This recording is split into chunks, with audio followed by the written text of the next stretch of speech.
तो पूरे घर को बदल सकती है, बिल्कुल जो है वो उसको पूरे घर को नमाजी बना सकती है, नेक। इसी वजह से इस्लाम कहता है नानी देखने वालों जरूर देखो। अगर इस्लाम में नानी देखनी है तो मक्के की सैयदा खदीजतुल कुबरा को देखो, अगर बेटी देखनी है तो मदीने की सैयदा फातिमा को देखो, बिन नवासी देखनी है तो करबला की ज़ैनब कुबरा को देखो। अल्लाहु अकबर या रसूल अल्लाह, वाह वाह वाह, क्या बात है, वाह वाह वाह वाह वाह वाह, सुभान अल्लाह सुभान अल्लाह, बहुत उम्दा हज़रत।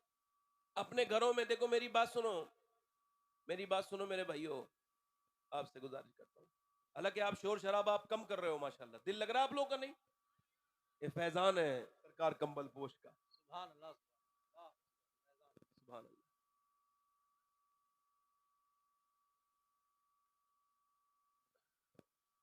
अल्लाह ताला समझ अता फरमाए, दुआ करा करो ऐसे बुजुर्गों के लिए, बुजुर्ग लोग हैं भाई। अब आप नीचे नीचे नीचे नीचे बस दिल लगा के बोलिए सुभान अल्लाह। अच्छा, एक खातून अच्छी आ जाए इसमें कोई शक नहीं है कि घर बदल जाता है, और अगर एक ऐसी आ जाए तो कुछ औरतें ऐसी आती हैं, आते ही वो कहती हैं बंटवारा करो भाई, हमको नहीं रहना इधर इनके साथ। तो इनसे चाहिए कि ये खानदानों में रिश्ते क्यों ढूंढते हैं भाई? जिनको एकदम अलग होना है वो तो यतीम खाने में जाए। क्या बात है, यतीम खाना उनके लिए मौजूद जगह है ना, वहां बिल्कुल अकेला ही लड़का मिलेगा, ना बाप ना अम्मा ना कोई नहीं मिलेगा। मगर अगर एक कोई नेक आ जाए, वाह वाह, गैर मुनक़सिम हिंदुस्तान में पंजाब साइड में एक चौधरी थे बाज़ैद, उनके दो बीबियां थी, 100 नौकर, 1000 से ज्यादा बीघा जमीन, यानी 1000 बीघा जमीन तो बड़ा आदमी होता है ना, इस जमाने में तो और भी बड़ा, उस जमाने में भी बहुत बड़ा।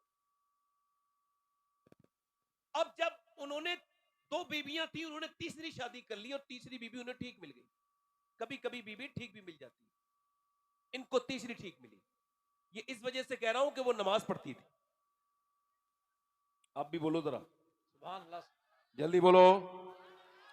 आप में से जितने लोग ये समझते हो कि हमारे पास नेकियों की कमी है, वो सुभान अल्लाह बोले। हाँ बस, अब ये मिंबर भी माशाल्लाह फुल हो गया है, और उधर बाहर से मत आने दो किसी को, ठीक है? उधर फुल हो गया है, क्या भाई, अब दूसरी जमात होगी तो ये लोग नमाजी आए तो तीसरी शादी, कितनी शादी हुई?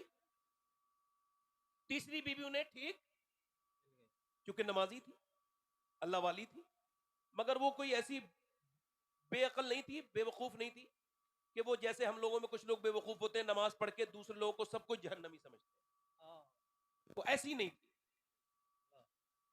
वो नमाजी भी थी और उसको खबर थी कि नमाजी बनाना कैसे है। मतलब ये नहीं था कि एकदम एकदम जाकर के अपनी जो लड़ाई शुरू कर दे अपनी सौतनों से, तुम नमाज नहीं पढ़ती मैं नमाज पढ़ती हूँ, ये गर्रा दिखाना शुरू कर दे। अगर नमाज आजिजी पैदा न करे तो वो कैसी नमाज है? हाँ, वाह, नाक न लगे नमाज न हो, ये हजरत मुफ्ती साहब किबला तशरीफ रखते हैं। आप देखें, इनसे पूछे, उलमा से आप पूछे कि बगैर नाक के लगे नमाज नहीं होती, नाक से नमाज का क्या ताल्लुक है भाई? कभी आप सोचते हैं इस बात को? हम आलिम साहब से कह रहे हैं मुफ्ती साहब आप इजाजत दे दीजिए ना, मेरे माथा लग गया नमाज हो गई। नहीं नहीं, नाक की हड्डी लगेगी तभी होगी। इसका मतलब जो मेरे समझ में आया मैं आपको समझा रहा हूं, बाकी जो इसकी असली हिकमत है उलमा बताएंगे। नाक ना लगे नमाज ना हो, शीशगढ़ वालों ध्यान रखना, और आज के बाद किसी घमंडी नमाजी को देखो तो ये बात उसके सामने बयान कर देना। सुनो, नाक ना लगे नमाज ना हो मतलब एक ही है कि नाक से क्या मतलब? नाक से मतलब है नाक कटी भी नहीं होती है, फिर भी लोग कहते हैं नाक कट गई, फला की नाक कट गई। किसी की नाक बिल्कुल बिल्कुल जो है मीडियम होती है, फिर भी कहते हैं बड़ी नाक वाला है, यानी बड़ी इज्जत वाला है। तो नाक है इज्जत की अलामत, ये जब तक सजदे में जाके रगड़ेगा नहीं नमाज होगी नहीं। मतलब जाहिर है नमाज ना हो, जाहिर में नमाज तब तक नहीं होगी जब तक नाक नहीं लगेगी, और बातिन में नमाज तब तक नहीं हो सकती जब तक घमंड सीने के अंदर रहेगा। क्या बात है, नारे तकबीर, नारे रिसालत, उर्से कंबल पोश, अभी ये मसलके आला हजरत, वाह वाह, इधर देखो, ये बालों को मुड़ाने का क्या मतलब है काबे में जाके? अभी समझा? भाई जो इसकी असली हिकमत है उलमा बताएंगे, मैंने जो काबे में बैठ के सोचा है वो बता रहा हूं। अल्लाह का शुक्र है 2 हज किए मैंने, इस साल भी जा रहा हूं हज करने। मेरी अल्लाह की बारगाह में दुआ है कि मेरे मालिक मुझे इतनी तौफीक दे कि मैं कम से कम 25 हज कर लूं, और उससे ज्यादा तेरी अपनी मेहनत। एक साहब करे तो इतना मदीना क्यों जाते हैं, इतना हज क्यों जाते हैं? मैंने कहा ये बात तो आपको इमाम आजम को समझानी चाहिए थी, हमने तो 2-3 ही किए, वो तो 55 कर चुके। सुभान अल्लाह, सुभान आप अल्लाह। हजरत उस वक्त कहां थे आप? वाह वाह। ये बात तो इमाम हुसैन से भी आप कहते हैं। हाँ हाँ हाँ। वाह। भाई आप ज्यादा काबिल हैं तो हम कम, हम आपकी हम तो आपकी फाइट में आते ही नहीं, है ना? भाई ये तो उस मदीने वाले से पूछो ना, वो बुलाते क्यों है इतना मेरे यहाँ? वाह वाह। सुभान अल्लाह, सुभान तो उस करीम से पूछो ना, इतनी नजरे करम क्यों करते हैं मेरे वाह यहाँ? मेरा इमाम कहता है ले रजा सब गए मदीने को, मैं ना वाह। जाऊं, अरे खुदा ना करे। क्या और बात फिर है। कहीं कहते हैं फिर ना करबट ली मदीने की तरफ, अरे वो चल झूठे बहाने वाले। वाह वाह वाह वाह वाह वाह वाह। क्या बात है। वाह वाह। बाल मुड़ाने का मतलब, भाई बाल मुड़ाने का एक मतलब माने आपने देखा होगा देहातों में और शहरों में, इसके बाल मुड़ो, इसकी कोई इज्जत नहीं है, ये बहुत बड़ा जुर्म किया है इसने, मुजरिम है, बहुत गंदा काम किया है, इसके बाल मुड़ा के इसको घुमाओ। अब बंदा काबे में जाता है, बाल मुड़ाता है, और फिर अपने रब की बारगाह में अर्ज करता है मालिक देख मैं मुजरिम तो हुई, मगर तेरे शहर में आके, तेरे घर में आके मैंने बाल मुड़ा दिए, मेरी कोई इज्जत नहीं।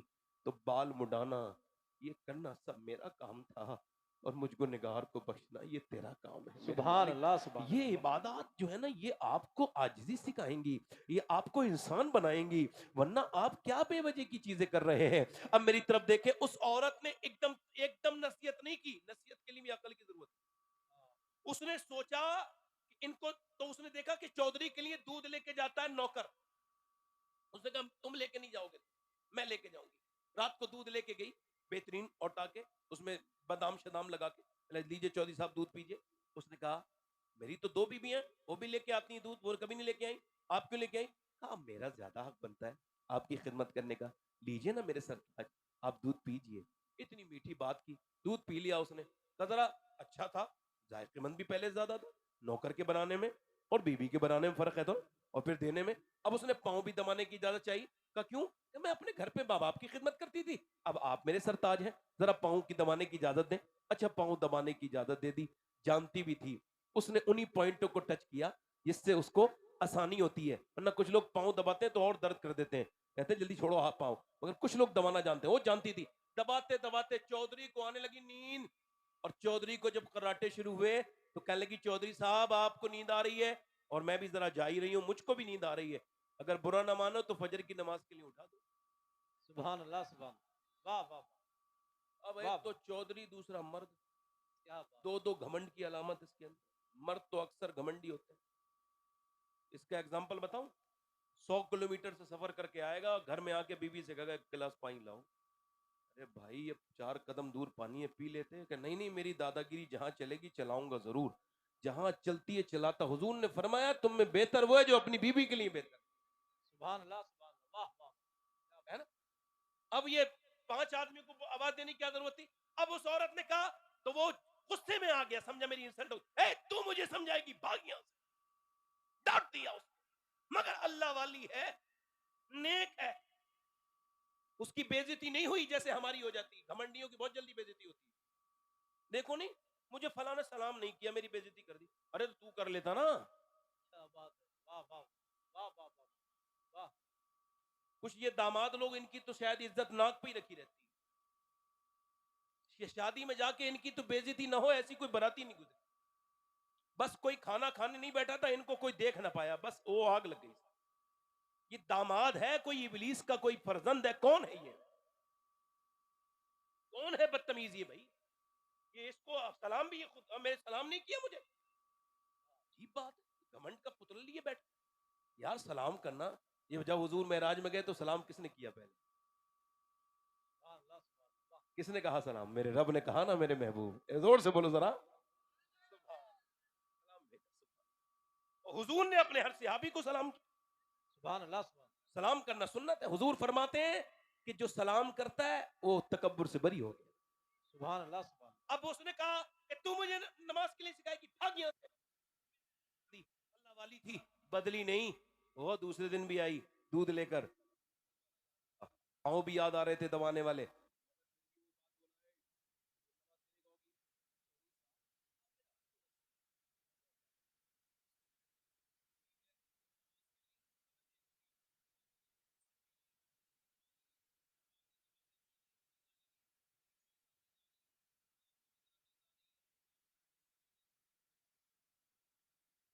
ना और गुस्सा ना हो जाना मेरे सरताज, अगर बुरा ना मांगने तो सुबह फजर में उठाऊं, आओ देखा ना ताओ। अचानक जोर से लात मारी, ऊपर पलंग पे बैठी थी नीचे गिरी, पत्थर में मुंह लगा, मुंह का ये जबान पूरी ये होठ फट गया और यहां से खून के लोथड़े नीचे को गिरने लगे। अल्लाह अकबर, अपने दुपट्टे से अपने मुंह के खून को पोंछ रही है मगर खून रुकता नहीं है। और फिर अपने सारे सामान जितना भी वो ये उसने कफ और ये प्लेट उठाई और एक भी लफ्ज नहीं बोला, बस मुंह पे अपना दुपट्टा रखा, नीचे को मुंह किया, आंखों से आंसू गिरे। मगर न जाने कितनी नेक माँ की बेटी थी वो, जिसने ऐसी अपनी बेटी की तरबियत की थी। और कहाँ गई वो ऐसी औरतें जो अपने आदमियों को बदलने के लिए इस हद तक सब्र के लिए तैयार थी। एक लफ्ज भी नहीं बोला, न जाने कैसे नेक और अजीम शान बाप की बेटी थी वो, चली गई, एक लफ्ज भी नहीं बोला मगर आती रही और जाती रही, गालियां भी खाती रही।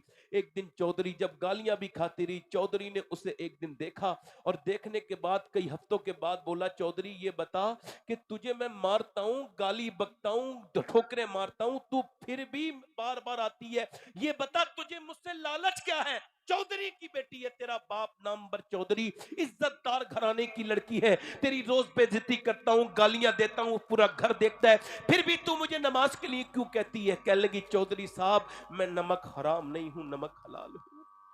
वाह वाह वाह वाह, क्या कहने। तेरे घर में रहती हूं, तेरा नमक खाती हूं चौधरी। चौधरी अगर तेरा नमक खाती हूं, मेरे नबी फरमाते हैं बेनमाजी जब मरेगा उसको इतनी प्यास लगेगी सातों समंदर का पानी भी पी ले उसकी प्यास नहीं बुझेगी। जो अपने रब के सामने झुकता नहीं, उसके सामने सजदा नहीं करता, जो अपने रब के अल्लाह के सामने नमाज नहीं पढ़ता, बेनमाजी जलील होके मरेगा। बेनमाजी कयामत के दिन फिरौन और नमरूद के साथ खड़ा होगा। ए चौधरी बात यह है, मुझे फिक्र है अपनी नेक्स्ट जनरेशन की अगर तू बेनमाजी रहा तो फिर मेरे बच्चे भी जहन्नमी बनेंगे, बड़े होके वो भी नमाज नहीं पढ़ेंगे। बस इसी लालच में पिटती हूँ, गालियां खाती हूँ, सब तकलीफें सहती हूँ, मगर चौधरी कभी मैं तुझे तुझे तेरे पास आती हूँ, मुझे और कोई लालच नहीं। उसने नजर नजर में ही ऐसे भले सुखन कहे, मैंने तो उसके पाँव में सारा कलाम रख दिया।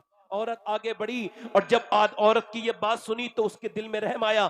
चौधरी बोला, तू सुबह मुझे नहीं उठाएगी बल्कि मैं तुझे सुबह को उठा दूंगा। सुभान अल्लाह, चौधरी ने सुभान औरत को उठाया और जब फजर में दोनों सजदे में गए तो औरत ने जरा अपने सजदे का फायदा उठाना चाहा और अपनी जो उसकी उसकी जो दुआ है ना उस हथियार का इस्तेमाल किया। सजदे में जाके बोली, ए बेपना ताकतों वाले, मेरी कोई हैसियत थोड़ी है, मैं तो बड़ी कमजोर तेरी बंदी, तू बेपना ताकतों वाला है मालिक, तू दिलों को बदलने वाला है। तुझे पता है कि ये तेरी बंदी कितनी पिटी है, कितनी मारे, कितनी गालियां और कितनी लातें बर्दाश्त की हैं। तब मेरे आदमी ने सर तेरे सामने झुकाया है, मालिक इसे यहां तक लाना ये मेरा काम था, इस पे अपना फजल करना ये तेरा काम है मालिक, मेरे आदमी को कबूल कर ले। अल्लाह का ऐसा फजल हुआ कि चौधरी के दिल को अल्लाह ने बदला और फिर तहज्जुद तक की नमाज कज़ा नहीं हुई। अपनी हवेली में बहुत आलीशान मस्जिद हवेली से बड़ी बनाई, 100 नौकर नमाजी हो गए, बीबियां बच्चे सब नमाजी। इलाके में जिधर चौधरी गया नमाजी, उसने हर हर हर इलाके में हर गांव में एक मस्जिद बनवाई। और जब इन दोनों के दरमियान में बच्चा पैदा हुआ, एक औरत ने पूरे इलाके में नमाज की लहर दौड़ा दी। जब बच्चा पैदा हुआ तो कोई आम बच्चा नहीं था बल्कि बकौले हुजूर मुफ्ती आजम हिंद अपने वक्त का कुतुबुल अख्ताब सुल्तान मोहम्मद बाहू था, जिसने कहा था तस्बीह फिरी पर दिल नहीं नहीं फिरिया की लेना तस्वीर फड़ के हूँ इल्म पढ़ा पर अदब न सिखिया की लेना इल्म नु फड़ के हूँ। जब माँ बाप पंजाब में नमाज पढ़ते हैं तो बेटा सुल्तान मोहम्मद बाहू बन के पैदा होता है। जब माँ बाप नमाज पढ़ते हैं बरेली में तो बेटा इमाम अहमद रजा बरेलवी आला हजरत बनता है। जब माँ बाप नमाज पढ़ते हैं ईरान में तो बेटा मखदूम अशरफ जहांगीर समनानी बनता है। जब माँ बाप नमाज पढ़ते हैं कलियर वाले के तो बेटा अलाउद्दीन मखदूम साबिर बनता है। जब माँ बाप नमाज पढ़ते हैं महबूब इलाही के तो बेटा निजामुद्दीन महबूब इलाही बनता है। जब माँ बाप नमाज पढ़ते हैं मईनुद्दीन चिश्ती के तो बेटा गरीब नवाज हिंदल वली बनता है।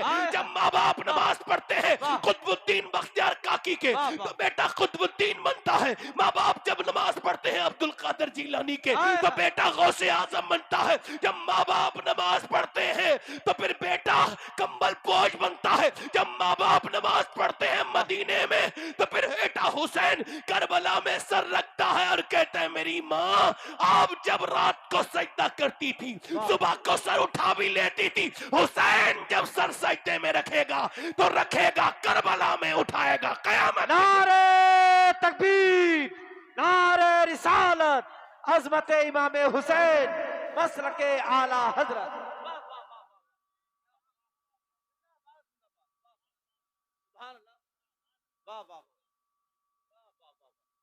मेरी आंखें उन माओं को ढूंढ रही हैं, तलाश कर रही हैं कहां गई वो बेटियां जिनके दिलों में दर्द था।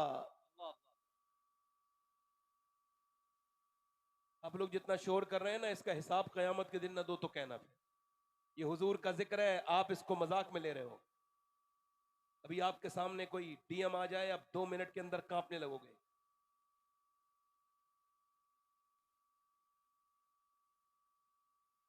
हम सब मोमिन हैं, मुसलमान हैं नहीं। बस ऐसी महफिलें कभी कभी मिलती हैं, ध्यान से सुन लो। बार बार डिस्टर्ब करने का कोई मतलब नहीं है मेरे भाई। मैं अर्ज कर रहा था आपसे, मेरी आंखें उन बहनों को अपनी ढूंढ रही हैं, तलाश कर रही हैं। मदीने में खातून दुआ कर रही है अल्लाह मेरे नबी जंग जीत जाए। उसका बाप जंग में है मगर बाप के लिए दुआ नहीं है, हुजूर की जंग के लिए दुआ कर रही है, अल्लाह हुजूर जंग जीत जाए।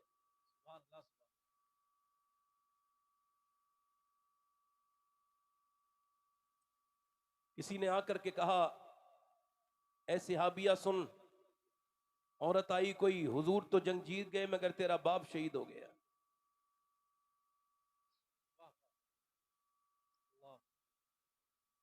ये बर्रे सगीर की बड़ी प्रॉब्लम ये है इस हमारे खित्ते की, जीते जी बाप को रुलाते हैं, फिर जब वो मर जाता है फिर उसके लिए रोते हैं।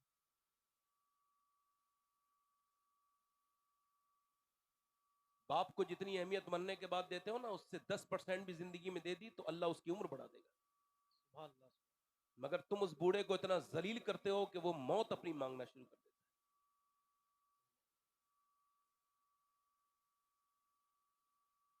बाप का दर्द क्या है इनको क्या पता जिनके बाप हैं दुनिया।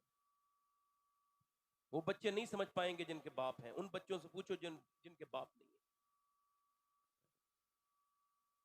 उनसे पूछो जब सबके बाप कपड़े लेके आते हैं तो उनको कपड़े नहीं आते तो उनके दिल पे क्या असर बीतती है।